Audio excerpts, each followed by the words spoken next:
This is the Real Estate Zone with John McClellan and Kevin Bown.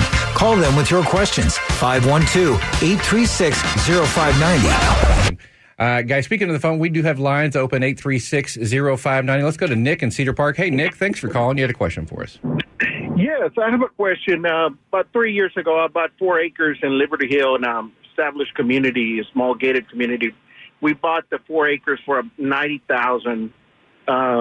It didn't come with utilities. We have to put septic and well. Did you do those improvements, or is it just raw land at the moment?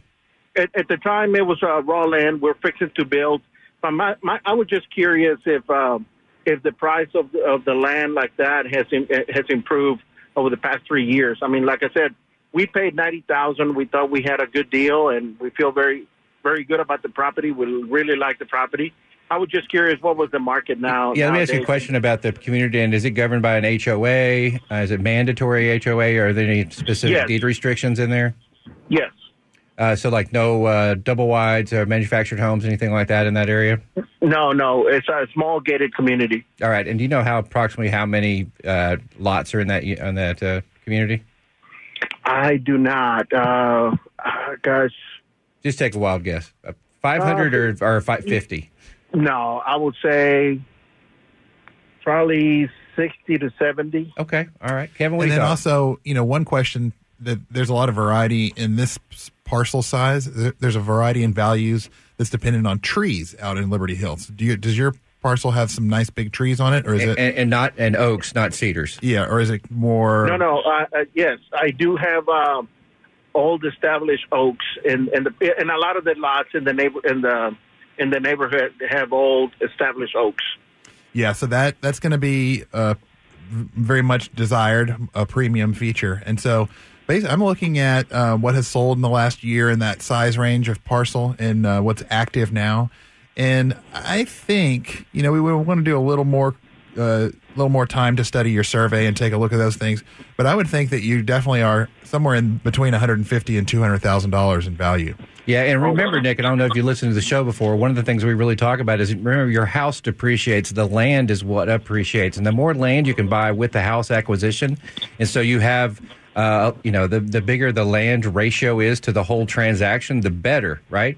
Because if the land's only 10% and it's appreciating 10%, that's a very small percentage compared if the land's 40% and that 40% is appreciating 10%. Does that make sense?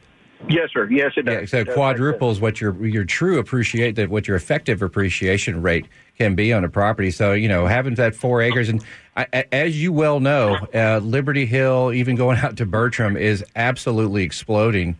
Luckily, they're doing some road improvements out in that area, but it is definitely one of those areas that if you've ever been up to Dallas and to Prosper and Plano area, I'm kind of equating it that that's what it is, the new Prosper of the Austin Metro. Yes, as a matter of fact, when we first purchased the piece of property, there's a road that cuts across Leander called Back That Road, which is County Road 279. Really, there was hardly anything going on in that end, but now there's big builders starting to establish some new subdivisions. They're expanding the road. So, yes, I think it continues to grow. So we're very excited. Like I said, we felt at the time that we were making a good investment. And well, it sounds like you have. Well, let me ask you a question, Nick. Do you work in Austin, or do you work out there somewhere? I work in Austin, but I don't have to be in the office all the time. Ah, gotcha. So that makes it a little bit easier for when you do have to go. You can kind of pick the time you drive, right? Yes, and I do have that option. So for me, it's really not a problem to drive into Austin, and the rest of the family we live in the Cedar Park area right now. So that's what for the most part, that's where we spend most of the time. Yeah. Well, hey, buddy, I appreciate you listening to the show, and thanks for calling us. And good luck on the new house. Kevin, the thing about technology, right? It changes the way people live right now. You don't have to go to work every single day for a lot of the jobs that are out there. Yep. Yeah, and that is one of the ways that in this competitive job market, different companies are offering people the ability to work from home.